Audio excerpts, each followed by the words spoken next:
નમસ્કાર વિદ્યાર્થી મિત્રો, કેમ છો? મજામાં? ચાલો, આજે આપણે જોવાના છે ધોરણ 10 વિષય ગુજરાતી પાઠ નંબર 4 ભૂલી ગયા પછી નું સ્વાધ્યાય સોલ્યુશન. પણ એ પહેલા આપણી અગત્યની સૂચના કે આપણે ગુજરાતી વિષયની સાથે સાથે અન્ય વિષયના પણ સ્વાધ્યાયનું સોલ્યુશન્સ કરીએ છીએ. બધા જ વિષયોનું સ્વાધ્યાય સોલ્યુશન્સ કરીએ છીએ.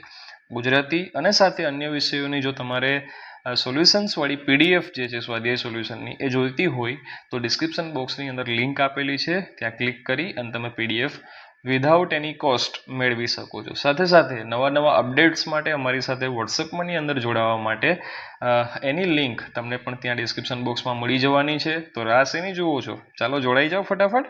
બરાબર, ચાલો આગળ વધીએ હવે આપણે સ્વાધ્યાયના સોલ્યુશન તરફ. ખૂબ નાનું સ્વાધ્યાય છે, ફટાફટ પતી જશે.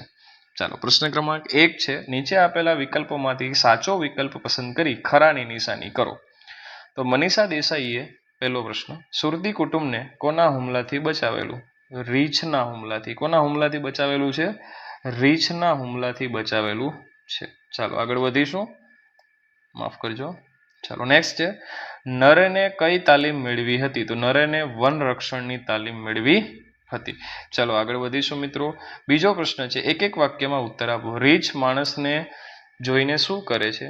જનૂનથી, જુસ્સાથી પ્રતિકાર કરે છે. બરાબર. ચાલો, નરેને લગ્નના માંગા પાછા શા માટે થેલતો હતો? નરેન કારણ કે તે જે કન્યા પર કવિતાઓ લખતો હતો તેણે લગ્નની ના પાડી હતી. ત્રીજો પ્રશ્ન છે, 2-3 વાક્યમાં ઉત્તર લખો. એનો પ્રથમ પ્રશ્ન છે, નરેન જે મનીષાને ઓળખતો હતો તે મનીષા કેવી હતી?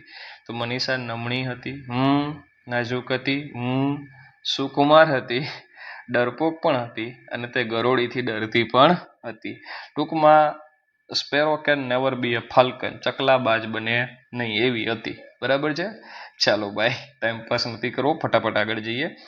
વિરાટભાઈએ મનીષા અને નરેનની સગાઈની ના પાડી કારણ કે દીકરી મનીષા નમણી, નાજુક અને ડરપોક છે.